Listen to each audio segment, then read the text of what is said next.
Assalamualaikum warahmatullahi wabarakatuh Sobat ID. Kita berjumpa kembali pada channel Ruang Dengar ID, channel penjelajah alam mistis dan penyingkap tabir misteri. Pada kesempatan kali ini kami akan memperdengarkan kisah pengalaman mistis yang dialami oleh subscriber kami yang dikirim lewat email ruangdengarid21@gmail.com. Dan berikut ini kisahnya.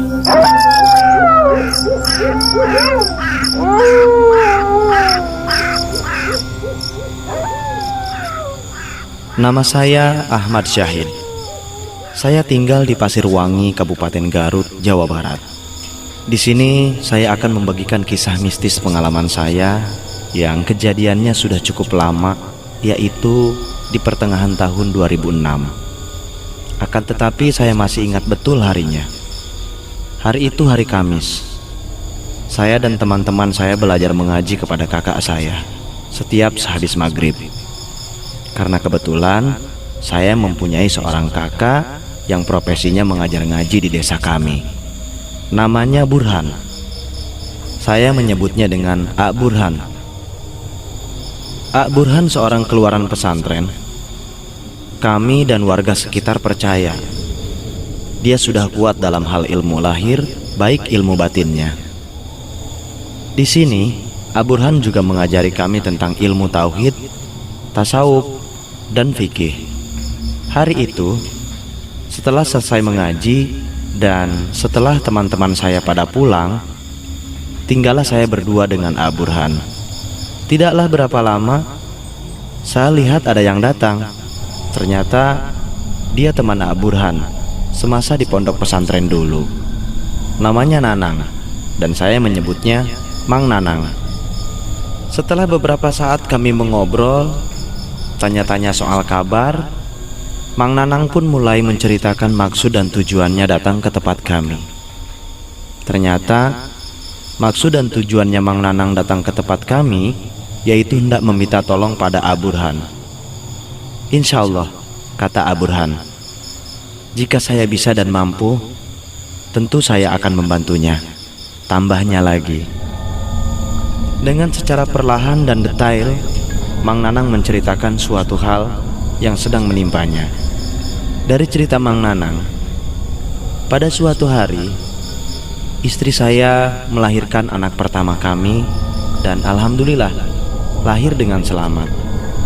Akan tetapi, pada malam harinya saya mengalami hal aneh. Kejadiannya ketika saya baru saja hendak tidur, tiba-tiba saya mendengar suara. Dan anehnya, itu cuma saya yang mendengar. Karena ketika itu saya sempat menanyakan pada istri saya, apakah mendengar suara apa yang seperti saya dengar. Kira-kira suara itu berbicara seperti ini, tapi dengan bahasa Sunda. Heh manusia, anjen hoyong benghar. Upami anjen hoyong, maka kuring bakal nyandak orok anjen. Yang artinya, hai manusia, apakah kamu ingin kaya? Kalau mau, maka akan aku ambil bayi kalian. Kurang lebih seperti itu. Aku kaget dan ada perasaan takut. Takut kehilangan buah hati kami yang baru saja lahir tadi siang. Rasa kaget belum sempat hilang, listrik di rumah saya tiba-tiba mati. Anehnya lagi, listrik cuma di rumah saya saja yang mati, sementara di tempat-tempat lain tidak. Karena saya sempat melihat dari bolong-bolong kecil dinding bilik rumah saya, cahaya masuk dari luar. Saya kira tidak sampai 1 menit, lampu listrik di rumah saya mati lalu terus menyala. Dan setelah lampu kembali menyala, saya berinisiatif melihat keadaan bayi saya. Ternyata bayi kami sudah meninggal, yang ketika itu dalam pelukan istri saya yang sedang terisak menangisi. Keesokan harinya setelah selesai acara pemakaman, saya merasa bingung dan bertanya-tanya. Teringat terus suara aneh yang saya dengar tadi malam. Anakku sudah kadung meninggal. Tentu aku harus ambil harta kekayaan itu dari si pemilik suara aneh, karena itu janjinya.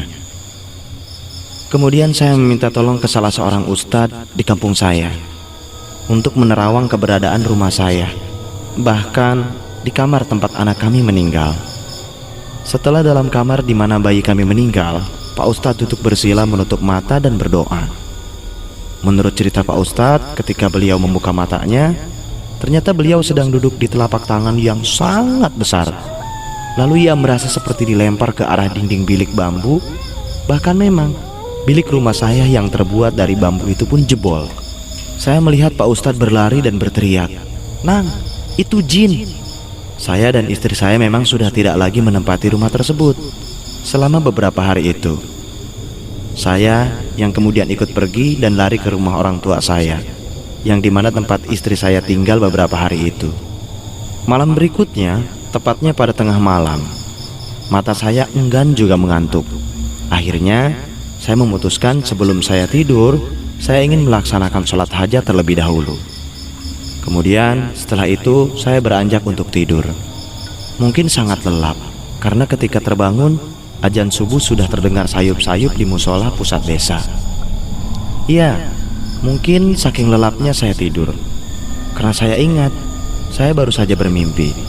Nah, dalam impian inilah saya mimpi bertemu dengan seorang yang tidak saya kenal, bahkan tidak pernah saya temui sebelumnya. Seseorang dalam impian itu berkata, "Jalan keluar dari masalahmu dan ketenangan hatimu dapat kamu temui temanmu, Burhan. Untuk itu aku menemuimu, Burhan," ucap Mang Nanang pada Aburhan. Begitulah cerita Mang Nanang. Saya dan Aburhan merasa seolah tidak percaya dengan apa yang baru saja diceritakan Mang Nanang. "Tentu aku bukan ahlinya dalam masalah ini," ucap Aburhan. "Tolonglah Han, aku percaya sama kamu," desak Mang Nanang. "Insya Allah kalau begitu Nang, saya coba bantu. Mudah-mudahan Allah memberi kemudahan," tambah Aburhan. "Ya sudah, kalau begitu sekarang kita ke rumah kamu Nang," kata Aburhan. Saya yang ketika itu diajak pun menuju ke rumah Mang Nanang sekitar jam 9 malam atau lebih. Kebetulan malam itu malam Jumat. Setelah sampai di rumah Mang Nanang yang hampir 1 bulan dibiarkan kosong, saya sempat merasa bulu kuduk saya meremang melihat keadaan di sekitar rumah Mang Nanang. Di sekitar rumahnya dikelilingi pohon-pohon besar yang menambah cermin keangkeran rumah panggung berbilik bambu itu. Saya dan Aburhan dipersilahkan memasuki rumah yang hanya diterangi lampu listrik beberapa buah saja, baik di pelataran ataupun di dalam rumah. Entah mengapa, bagai masuk ke alam lain merasakan suasana di dalam rumah itu. Setelah melihat-lihat segala keadaan rumah itu, terdengar kakakku, Aburhan, meminta izin mengambil air wudhu. Terlihat juga Mang Nanang mengantar Aburhan ke bagian belakang rumah, karena di sana terdapat bak besar penampungan air yang biasa digunakan untuk mandi dan mencuci. Akan tetapi sedikitnya penerangan tidaklah mengaburkan penglihatan kondisi sekitar malam itu. Mereka masih bisa melihat seekor tikus yang sudah menjadi bangkai. "Waduh, gimana ini Han?" ucap Mang Nanang. "Tidak apa-apa," balas kakakku. "Air ini masih sah dipakai untuk berwudu. Jumlah dan ukuran bak kolam ini cukup besar dan mudah-mudahan sudah pas takar ukurnya." Setelah selesai berwudu, Aburhan kembali mendatangi setiap sudut ruangan rumah sambil berazan. Saya dan Mang Nanang yang duduk di ruangan tengah bertilam tikar pandan melihat dan memperhatikan situasi. Kumandangan azan telah selesai. Dengan suara pelan sekali, Aburhan bertanya, "Di mana kamarnya?" Mang Nanang menunjuk ke arah sebelah kiri dari tempat kami bersila. Tanpa menunggu lama, Aburhan langsung menuju dan masuk kamar yang hanya bertiraikan gorden kain. Dalam keremangan cahaya lampu kamar, Aburhan menghamparkan sajadah lalu duduk bersila di atasnya. Kesenyapan dalam kamar pun tercipta. Aku dan Mang Nanang di ruang tengah hanya sesekali ngobrol. Sejenak, saya mempertajam pendengaran. Seperti ada sesuatu yang kudengar di bawah kolong tempat kami bersila. Ada suara ayam berkotek di bawah kolong rumah. Mang Nanang memelihara ayam? Tanyaku spontan. "Tidak," jawab Mang Nanang. Jawaban Mang Nanang memperkuat rasa penasaran saya. Belum lagi berpikir jauh, di luar sepertinya hujan turun begitu deras. Satu keanehan kembali tersaji, karena pas kami keluar rumah, tidak ada hujan. Jangankan deras, gerimis pun tidak. Saya pun beradu pandang dengan Mang Nanang. Akhirnya kami berdua menyadari ada satu keganjilan yang terjadi malam itu. Tanpa pikir panjang, kami berdua langsung kembali menaiki rumah panggung itu dan masuk. Tidak berselang lama, kakakku Burhan keluar dari kamar.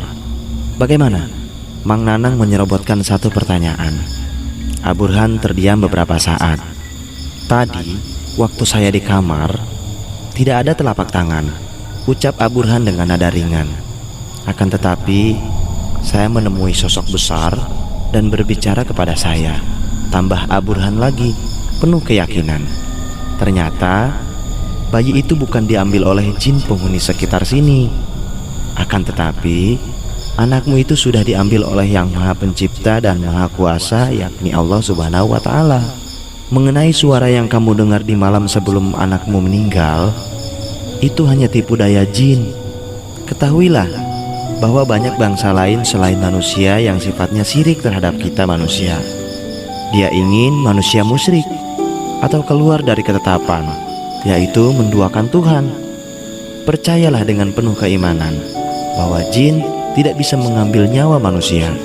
Berhentilah berharap kekayaan yang telah dijanjikan oleh suara misterius itu.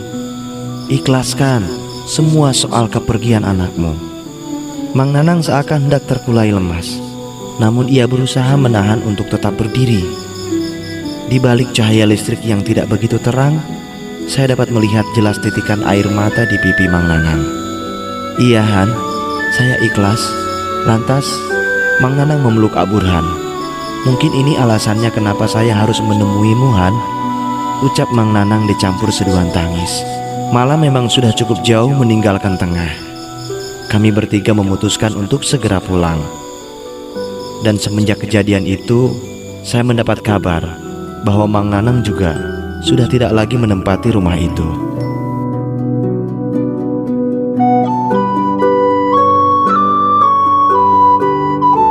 Demikian kisah mistis yang dikirim Ahmad Syahid di Pasirwangi, Kabupaten Garut.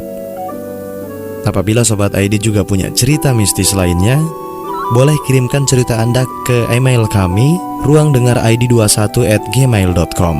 Jangan lupa dukung terus channel kami dengan cara subscribe, like, komen, dan share. Terima kasih. Wassalamualaikum warahmatullahi wabarakatuh.